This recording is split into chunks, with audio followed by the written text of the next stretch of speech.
शुक्लाम्बरधरम् विष्णुम् शशिवर्णम् चतुर्भुजम् प्रसन्नवदनम् ध्यायेत् सर्वविघ्नोपशान्तये व्यासम् वसिष्ठनप्तारम् शक्तेः स्तोत्रमकल्मषम् पराशरात्मजम् वन्दे शुकतातम् तपोनिधिम् व्यासाय विष्णुरूपाय व्यासरूपाय विष्णवे नमो वै ब्रह्मनिधये वासिष्ठाय नमो नमः अविकाराय शुद्धाय नित्याय परमात्मने सदैकरूपरूपाय विष्णवे सर्वजिष्णवे यस्य स्मरणमात्रेण जन्म संसारबन्धनात्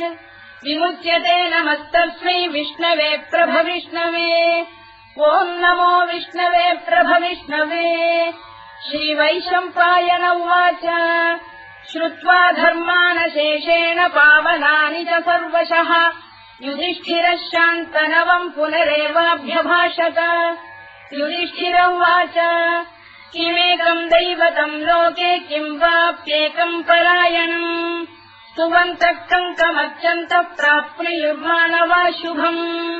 को धर्मः सर्वधर्माणाम् भवतः परमो मतः किम् जपन्मुच्यते जन्तुर्जन्म संसारबन्धनात् श्रीभीष्म उवाच जगत्प्रभुम् देवदेवमनन्तम् पुरुषोत्तमम् स्तुवन्नाम सहस्रेण पुरुषस्तततोत्थितः तमेव चार्चयन् नित्यम् भक्त्या पुरुषमव्ययम् ध्यायम् स्तुवन् नमस्यम् च यजमानस्तमेव च अनादिनिधनम् विष्णुम् सर्वलोकमहेश्वरम् लोकाध्यक्षम् स्तुवन् नित्यम् सर्वदुःखातिगो भवेत् ब्रह्मण्यम् सर्वधर्मज्ञम् लोकानाम् कीर्तिवर्धनम् लोकनाथम् महद्भूतम् सर्वभूतभवोद्भवम् एष मे सर्वधर्माणाम् धर्मोऽधिकतमो मतः यद्भक्त्या पुण्डरीकाक्षम् स्तवैरच्चेन्नरः सदा परमम् यो महत्तेजः परमम् यो महत्तपः परमम् यो महद्ब्रह्म परमम् यः परायणम् पवित्राणाम् पवित्रम् यो मङ्गलानाम् च मङ्गलम् दैवतम् देवतानाम् च भूतानाम् यो व्ययक्तिरा यतः सर्वाणि भूतानि भवन्त्यादियुगागमे यस्मिंश्च प्रलयम् यान्ति पुनरेव युगक्षये तस्य लोकप्रधानस्य जगन्नाथस्य भूपते विष्णोर्नाम सहस्रम् मे शृणु पापभयापहम् यानि नामानि गौणानि विख्यातानि महात्मनः ऋषिभिः परिगीतानि तानि वक्ष्यामि भूतये ऋषिर्नाम्नाम् सहस्रस्य वेदव्यासो महामुनिः छन्दोऽनुष्टुप् तथा देवो भगवान् देवकीसुतः अमृतांशुद्भवो बीजम् शक्तिर्देवकीनन्दनः कृतामाहृदयम् तस्य शान्त्यर्थे विनियुज्यते विष्णुम् जिष्णुम् महाविष्णुम् प्रभविष्णुम् महेश्वरम् अनेकरूपदैत्यान्तम् नमामि पुरुषोत्तमम् अस्य श्रीविष्णोर्दिव्यसहस्रनामस्तोत्रमहामन्त्रस्य श्रीवेदव्यासो भगवान् ऋषिः अनुष्टुप्छन्दः श्रीमहाविष्णुः परमात्मा श्रीमन्नारायणो देवता अमृतांशोद्भवो भानुरिति बीजम् देवकीनन्दन श्रेष्ठेति शक्तिः उद्भवः क्षोभणो देव इति परमो मन्त्रः धर इत्यस्त्रम् रथाङ्गपाणिरक्षोभ्य इति नेत्रम् त्रिसामासामजः सामेति कवचम् आनन्दम् परब्रह्मेति योनिः ऋतुः सुदर्शनकाल इति दिग्बन्धः श्रीविश्वरूप इति ध्यानम् श्रीमहाविष्णुप्रीत्यर्थे सहस्रनाम जपे विनियोगः ध्यानम् श्रीयोगम् तत्प्रदेशे शुचिमणिविलसत्सैकते मौक्तिकानाम्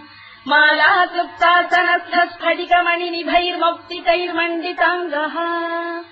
शुभ्रैरभ्रैररभ्रैरुपरि विरचितैर्मुक्तपीयूषवर्षैः आनन्दीनः पुनीयादरिनलिन गदा शङ्खपाणिर्मुकुन्दः भूः पादौ यस्य नाभिर्विहरसुरनिलश्चन्द्रसूर्यौ च नेत्रे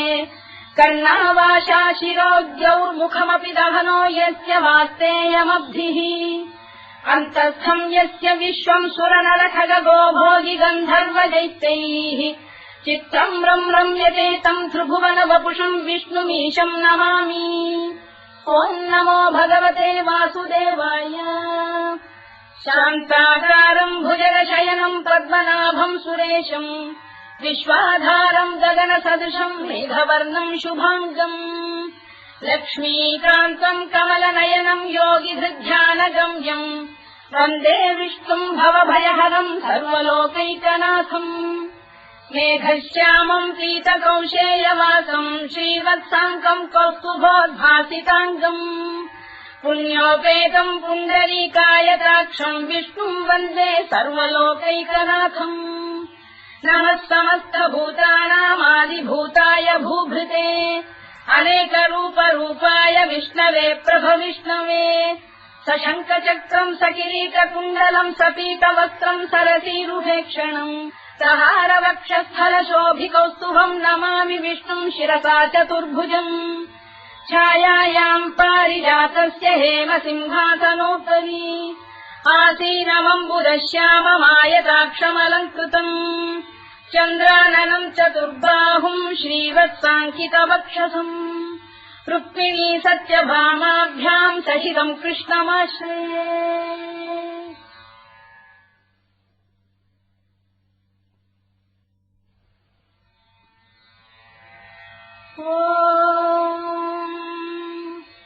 विश्वम् विष्णुर्वषत्कारो भूतभव्य भवत्प्रभुः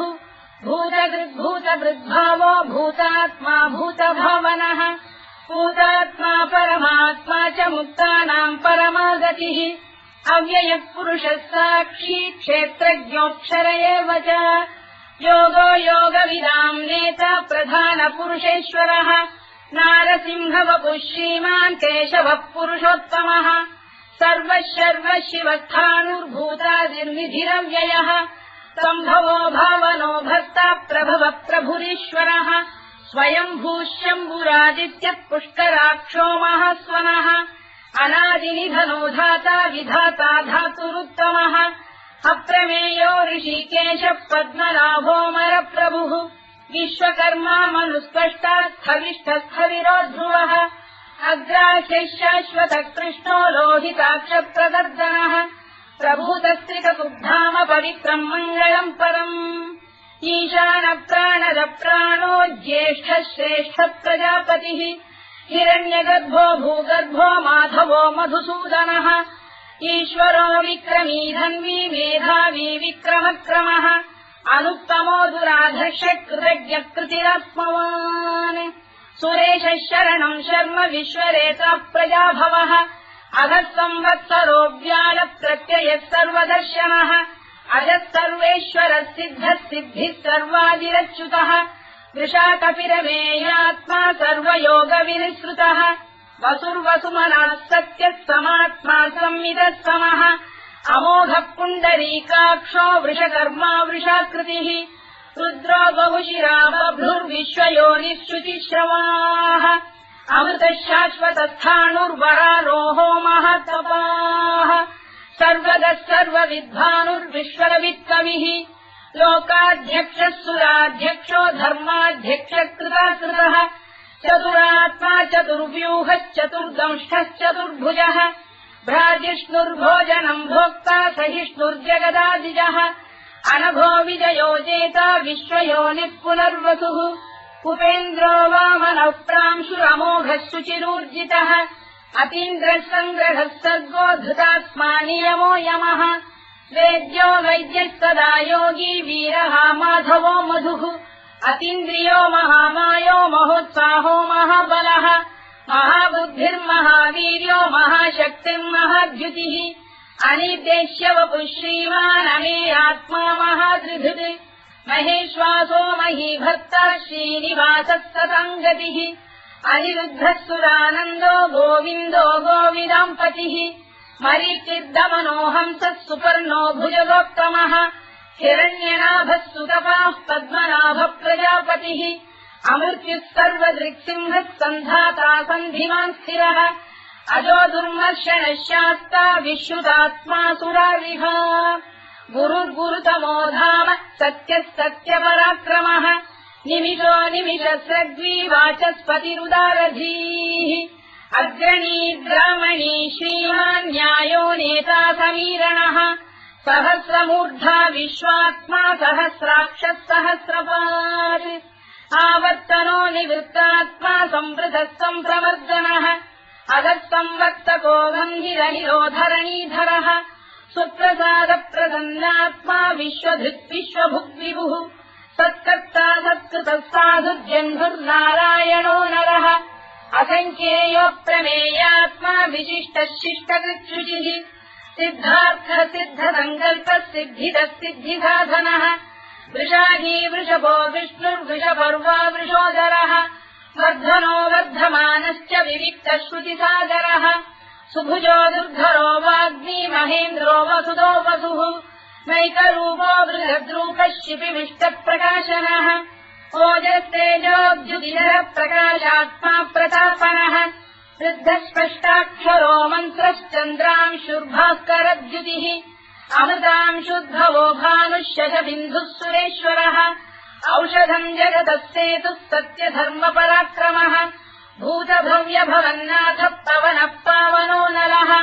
कामः कामकृत्कान्तः कामः कामप्रदप्रभुः युगादिकृद्युगामत्तो नैकमायो महाशनः अदृश्यो व्यक्तरूपश्च सहस्रजिदनन्तजित् इष्टो विशिष्टः शिष्टेष्टः शिखण्डी नभुषो वृषः क्रोधः क्रोधकृत्कर्ता विश्वबाहुर्महीधरः अच्युतः प्रतिथः प्राणः प्राणदो वासवानुजः अपाम् निधिरधिष्ठानमप्रमत्तः प्रतिष्ठितः स्कन्दः स्कन्दधरो धुर्यो वरदो वायुवाहनः वासुदेवो बृहद्भानुरादिदेवः पुरन्दरः अशोकस्तारणस्तारः शूरः शौरिर्जनेश्वरः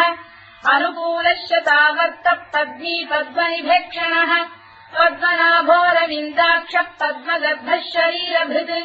महर्भिर्वृद्धो वृद्धात्मा महाक्षो गरुडध्वजः अतुलः शरभो भीमः समयज्ञो हविर्हरिः सर्वलक्षणलक्षण्यो लक्ष्मीवान् समितिञ्जयः विक्षरो रोहितो मार्गो हेतुर्दामोदरः सहः महीधरो महाभागो वेगवानमिदाशनः उद्भवः क्षोभणो देवः श्रीगर्भः परमेश्वरः करणम् कारणम् कर्ता विकर्ता गहनो गुहः व्यवसायो व्यवस्थानः संस्थानस्थानदो ध्रुवः परधिः परमस्पष्टः तुष्टः पुष्टः शुभेक्षणः रामो विरामो विरतो मार्गो नेयोनयोनयः वीरः शक्तिमताम् श्रेष्ठो धर्मो धर्मविदुत्तमः वैकुण्ठः पुरुषः प्राणः प्राणदः प्रणवप्लुतुः हिरण्यगर्भः शत्रुघ्नो व्याप्तो वायुरधोक्षजः ऋतुः सुदर्शनः कालः परमेष्ठी परिग्रहः उग्रः संवत्सरो दक्षो विश्रामो विश्वदक्षिणः विस्तारस्थावरस्थाणुः प्रमाणम् बीजमव्ययम् अर्थोऽनर्थो महाकोशो महाभोगो महाधनः अनिर्विण्णस्थविष्ठो भूर्धर्मयूपो महामखः नक्षत्रनेमिर्नक्षत्री क्षमः क्षामः समीहनः यज्ञयुज्यो महेज्यश्च क्रतुः सत्रम् सदाङ्गतिः सर्वदर्शी विमुक्तात्मा सर्वज्ञोद्यानमुत्तमम् सुव्रतः सुमुखः सूक्ष्मः सुघोषः सुखरः सुहृत्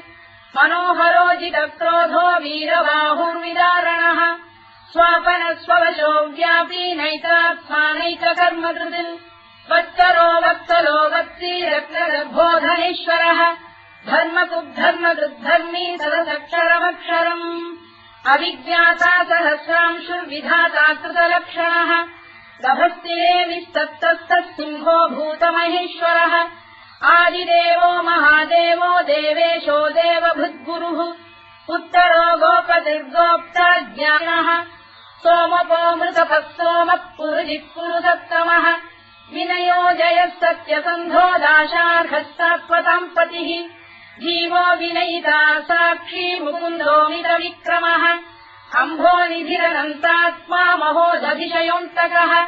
अजो महार्घः स्वाभाव्यो जिता मित्रप्रमोदनः आनन्दो नन्दनो नन्दः सत्यधर्मा त्रिविक्रमः महर्षि कपिलाचार्य कृतज्ञो मेदिनीपतिः त्रिदशाध्यक्षो महाशृङ्गकृतान्तकृत् महावराहो गोविन्दः सुषेणः कनकाङ्गनी गुह्यो गभीरो गहनो गुप्तश्चक्रगदाधरः मेधास्वाङ्गोजितः कृष्णो दृढः सङ्कर्षणोच्युतः वरुणो वारुणो वृक्षः पुष्कराक्षो महामनाः भगवान् बलहानन्दी वनमाली हलायुधः आदित्यो ज्योतिरादित्यः सहिष्णुर्गतिसत्तमः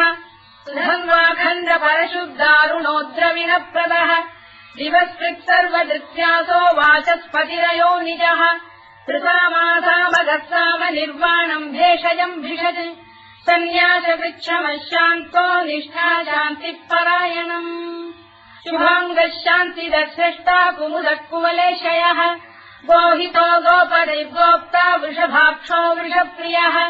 अनिवर्ती निवृत्तात्मा संक्षेप्ताक्षेमकृत् शिवः श्रीवत्सवक्षः श्रीवासः श्रीपतिः श्रीमताम्बरः श्रीधः श्रीधः श्रीनिवासः श्रीनिधिः श्रीविभावनः श्रीधर श्रीकर श्रेयः श्रीमान् लोकत्रयाश्रयः स्वक्षस्वङ्गः शतानन्दो नन्दिर्ज्योतिर्गणेश्वरः विदितात्मा विधेयात्मा सत्कीर्तिच्छिन्न संशयः उदीर्णः सर्वतश्चक्षुरनीशः शाश्वतस्थिरः भूषयो भूषणो भूतिर्विशोकः शोकनाशनः अर्चिष्मानर्चितः कुम्भो विशुद्धात्मा विशोधनः अनिरुद्धो प्रतिरथ प्रद्युम्नो मितविक्रमः कालनेमिनिहा वीरः शौरिः शूरजनेश्वरः त्रिलोकात्मा त्रिलोकेशः केशवः केशिहा हरिः कामदेवः कामपालः कामी कान्तकृतागमः अनिर्देश्य वपुर्विष्णुर्वीरोऽनन्तो धनञ्जयः ब्रह्मण्यो ब्रह्मकृद्ब्रह्मा ब्रह्म ब्रह्मनिवर्धनः ब्रह्मविद्ब्राह्मणो ब्रह्मी ब्रह्मज्ञो ब्राह्मणप्रियः महाक्रमो महाकर्मा महातेजा महोरगः महाक्रतुर्महायज्वा महायज्ञो महाहविः स्तव्यस्तव प्रियस्तोत्रम् स्तुतिस्तोतारणप्रियः पूर्णः पूरयिता पुण्यः पुण्यकीर्तिरनामयः मनोजवस्तीर्थकरो वसुरेता वसुप्रदः वसुप्रदो वासुदेवो वसुर्वसुमनाहविः सद्गतिः सत्कृतिः सत्ता सद्भूतिः सत्परायणः शूरसेनो यदुश्रेष्ठः सन्निवासः सुयामुनः भूतावासो वासुदेवः सर्वासु निलयो नलः दत्तः दत्पदो दृप्तो दुर्धरोऽथापराजितः विश्वमूर्तिर्महामूर्तिर्दीप्तमूर्तिरमूर्तिमान् अनेकमूर्तिरव्यक्तः शतमूर्तिः शताननः एकोनैकः सवक्तकिम् यत्तत्पदमनुत्तमम् लोकबन्धुर्लोकनाथो माधवो भक्तवत्सलः सुवर्णवर्णो हेमाङ्गो वराङ्गश्चन्दनाङ्गदी वीरः विषमः शून्यो घृता क्षीरजरश्चरः अमानी मानदो मान्यो लोकस्वामी त्रिलोकधृत् सुमेधा मेधजो धन्यः सत्यमेधाधराधरः तेजो वृषोऽद्युतिधरः सर्वशस्त्रभृताम्बरः प्रग्रहो निग्रहो व्यग्रो नैकशृङ्गो गदाग्रजः चतुर्मूर्तिश्चतुर्बाहुश्चतुर्व्यूहश्चतुर्गतिः चतुरात्मा चतुर्भावश्चतुर्वेदविदेकपात् समावर्तो निवृत्तात्मा दुर्जयो दुरतिक्रमः दुर्लभो दुर्गमो दुर्गो दुरावासो दुरारिः शुभाङ्गो लोकतारङ्गः सुतन्तु वर्धनः इन्द्रकर्मा महाकर्मा कृतकर्मा कृतागमः उद्भवः सुन्दरः सुन्दो रक्तनाभः सुलोचनः अल्पो वाजसनः शृङ्गी जयन्तः सर्वविद्ययी सुवर्णबिन्दुरक्षोभ्यः सर्ववागीश्वरेश्वरः महाह्रदो महागर्तो महाभूतो महानिधिः कुमुदकुन्दरकुन्दः पर्जन्यः पावनो निलः अमृताशोऽमृतवपुः सर्वज्ञः सर्वतोमुखः सुलभः सुव्रतः सिद्धः शत्रुजिच्छत्रुतापनः न्यग्रोधोदुम्बरोश्चक्षाणूरान्ध्रैषूदनः सहस्रार्चिः सप्तजिह्वः सप्तैधा सप्तवाहनः अमूर्तिरनघोचिन्त्यो भयगृद्भयनाशनः अणुबृहत्कृशस्थूलो गुणभृन्निर्गुणो महान् अधृतस्वधृतस्वास्य प्राग्वंशो वंशवर्धनः भारभृत्कथितो योगी योगीशः सर्वकामदः आश्रमश्रवणः क्षामः सुपर्णो वायुवाहनः धनुर्धरो धनुर्वेदो दण्डो दमयिता दमः अपराजितः सर्वसहो नियन्ता नियमो यमः सत्त्ववान् सात्विकः सत्यः सत्यधर्मपरायणः अभिप्रायप्रियार्होः प्रियकृत्प्रीतिवर्धनः विधायतगतिर्ज्योतिः सुरुचित्कुतभुक्तिभुः रविर्विरोचनः सूर्यः कवितारविलोचनः अनन्तो हुतबुद्भोक्ता सुखदो नैकजोऽग्रजः अनिर्विण्णः सदामर्षी लोकाधिष्ठानमद्भुतः सनातनतमः कपिलः कपिरव्ययः स्वस्तिदः स्वस्तिकृत् स्वस्ति स्वस्तिभुक् स्वस्ति दक्षिणः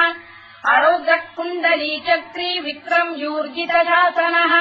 शब्दातिकः शब्दसः शिशिरः शर्वरीकरः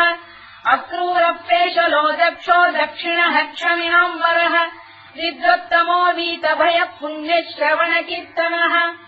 उत्तारणो दुष्कृतिः पुण्यो दुःस्वप्ननाशनः वीरः रक्षणः सन्तो जीवनः पर्यवस्थितः अनन्तरूपोऽनन्तश्रीर्जितमन्युर्भयापहः चतुरश्रो गभीरात्मा विदिशो व्यादिशो दिशः अनाधिर्भूर्भुवो लक्ष्मी सुवीरो रुचिराङ्गदः जननो जनजन्मादिर्भीमो भीमपराक्रमः आधारनिलयो धाता पुष्पहासः प्रजागरः ऊर्ध्वरः सत्त्वथाचार प्राणः प्रणवप्रणः प्रमाणम् प्राणनिलय प्राणभृत्प्राणजीवनः तत्त्वम् तत्त्वविदेकात्मा जन्ममृत्युजरातिगः भूर्भुवः स्वस्तरुस्तारः सविता प्रपितामहः यज्ञो यज्ञपतिर्यज्वा यज्ञाङ्गो यज्ञवाहनः यज्ञभृद्यज्ञकृद्यज्ञी यज्ञभुक्यज्ञसाधनः यज्ञान्तकृद्यज्ञगुह्यमन्नमन्नाद एव च आत्मयोनिः स्वयम् जातो वैखानः सामगायनः देवकीनन्दनः स्रष्टा क्षितीशः पापनाशनः शङ्खबृन्नन्दकी चक्रीशाङ्गधन्वा गदाधरः तथाङ्गपाणिरक्षोभ्यः सर्वप्रहरणायुधः सर्वप्रहरणायुध ओम् नम इति परमाली गरीशाङ्गी शङ्खी चक्री च नन्दकी श्रीमान्नारायणो विष्णुर्वासुदेवोऽभिरक्षतु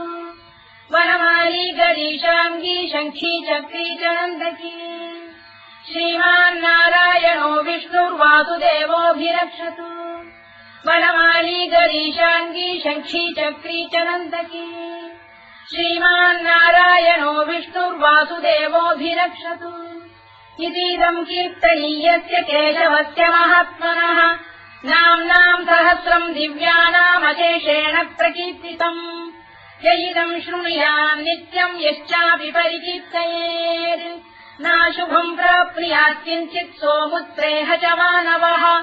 वेदान्तको ब्राह्मणस्य क्षत्रियो विजयी भवेत् वैश्यो धनसमृद्धस्य क्षुद्रः सुखमवाप्नुयात् धर्मार्थी प्राप्नुयात् धर्ममर्थार्थी चार्थमाप्नुयात् कामानवाप्नुयात् कामी प्रजार्थी चाप्नुयात् प्रजाम् भक्तिमान् यः सदोत्थाय शुचिस्तद्गतमानसः सहस्रम् वासुदेवस्य नाम्नामेतत् प्रकीर्तयेत् यशः प्राप्नोति विपुलम् याति प्राधान्यमेव च अचलाम् श्रियमाप्नोति श्रेयः प्राप्नोत्यनुत्तमम् न भयम् क्वचिदाप्नोति वीर्यम् तेजश्च विन्दति भवत्य रोगोद्युतिमान् बलरूपगुणान्वितः रोगात्तो मुच्यते रोगात् बद्धो मुच्येत बन्धनात् भयान्मुच्येत भीतस्तु मुच्येतापन्न आपदः दुर्गाण्यतितरस्याशु पुरुषः पुरुषोत्तमम् सुवन्नाम सहस्रेण नित्यम् भक्तिसमन्वितः वासुदेवाश्रयो मर्त्यो वासुदेवपरायणः सर्वपापविशुद्धात्मा याति ब्रह्म सनातनम् न वासुदेव भक्तानामशुभम् विद्यते क्वचित् जन्म मृत्युजरा व्याधि भयम् नैवोपजायते इमं स्तवमधीयान श्रद्धा भक्ति समन्वितः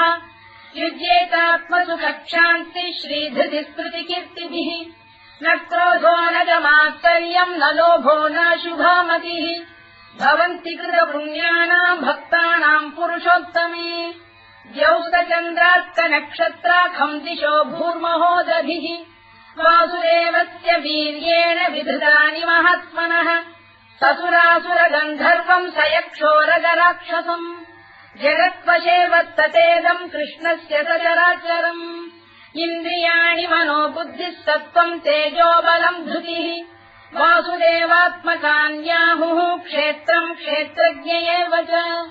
सर्वागमानामाचार प्रथमम् परिकल्पते आचार प्रभवो धर्मो धर्मस्य प्रभुरच्युतः ऋषयपितरो देवा महाभूतानि धातवः जङ्गमा जङ्गमम् चेदम् जगन्नारायणोद्भवम् योगो ज्ञानम् तथा साङ्ख्यम् विद्या शिल्पादिकर्म च वेदाः शास्त्राणि विज्ञानमेतत् सर्वम् जनार्दनात् एको विष्णुर्महद्भूतम् पृथग्भूतान्यनेकशः त्रीन् लोकान् व्याप्य भूतात्मा भुङ्क्ते विश्वभुवव्ययः इमम् स्तवम् भगवतो विष्णो व्यासेन कीर्तितम् पठेद्य इच्छेत् पुरुषः श्रेयः प्राप्तुम् सुखानि च विश्वेश्वरमजम् देवम् जगतः प्रभुमव्ययम् भजन्ति ये पुष्कराक्षम् न ते यान्ति पराभवम् ओन्नम इति अर्जुनोवाच पद्मपत्रविशालाक्ष पद्मनाभसुरोत्तम भक्तानामनुरक्तानाम् त्राता भव जनार्दन श्रीभगवानुवाच यो माम् नाम सहस्रेण स्तोतुमिच्छति पाण्डव सोऽहमेकेन श्लोकेन स्तुत एव न संशयोऽन्नम इति व्यासोवाच वासनाद्वासुदेवस्य वासितम् भुवनत्रयम् सर्वभूतनिवासोऽसि वासुदेव नमोऽस्तु ते वासुदेव नमोऽस्तु ओन्नम इति पार्वत्युवाच केनोपायेन लघुना विष्णोर्नाम सहस्रकम् पठ्यते पण्डितैर्नित्यम् श्रोतुमिच्छाम्यहम् प्रभो ईश्वरोवाच श्रीराम राम रामेति रमे रामे मनोरमे सहस्रनाम तत्तुल्यम् राम नाम वरानने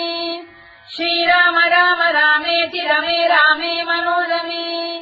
सहस्रनाम तत्तुल्यम् राम नाम वरानने श्रीराम राम रामेति रमे रामे मनोरमे सहस्रनाम तत्तुल्यम् राम नाम वरानने राम नाम वराननमोन्नम इति ब्रह्मोवाच नमोऽस्त्वनन्ताय सहस्रमूर्तये सहस्रपादाक्षि शिरोरुबाहवे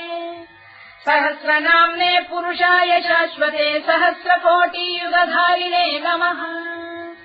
सहस्रकोटियुगधारिणे नमोऽन्नम इति सञ्जय उवाच यत्र योगेश्वर कृष्णो यत्र पार्थो धनुर्धरः तत्र श्रीविजयो भूतिर्ध्रुवानीतिर्मतिर्मम श्रीभगवानुवाच अनन्याश्चिन्तयन्तो मां ये जनाः पर्युपासते तेषाम् नित्याभियुक्तानां योगक्षेमम् वहाम्यहम् परित्राणाय साधूनां विनाशाय च दुष्कृताम् धर्म संस्थापनार्थाय सम्भवामि युगे युगे आर्ता विषण्णाः शिथिलाश्च भीता घोरेषु च व्याधिषु वर्तमानाः संकीर्त्य नारायण शब्दमात्रम् विमुक्त दुःखाः सुखिनो भवन्तु कायेन वाचा मनसेन्द्रियैर्वा बुद्ध्यात्मना वा प्रकृते स्वभावात् करोमि यद्यत् सकलम् परस्मै नारायणायेति समर्पयामि।